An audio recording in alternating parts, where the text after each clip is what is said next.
Welcome to another how-to video. Today I'm putting a faceplate on a plug-in. It's already been removed. I didn't show that part, but it's basically just reversing the process here. So you would just take out the middle screw, and if the faceplate's stuck a little bit, sometimes when you screw it into the paint, it's kind of stuck. If it is, just take your screwdriver and put it on the side and just give it a little tap, and that usually breaks free any paint that's holding it in.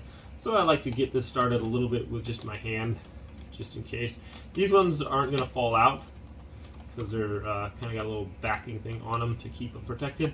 These are nylon covers also, so they're supposed to be a little bit sturdier. And basically just tighten your screw. The main thing you want to just keep an eye on is not over tighten, so I'm just using my fingertips here really to make sure that I'm not doing it too tight, and to kind of get a feel for how tight I am doing it. You don't want to use a power tool on this, like a torque wrench or something, or a impact driver, unless you're really careful, because it might,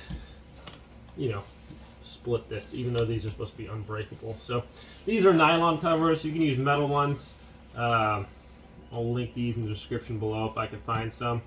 So thanks for watching, guys. That's all you gotta do. Have a great day. I'll see you next time.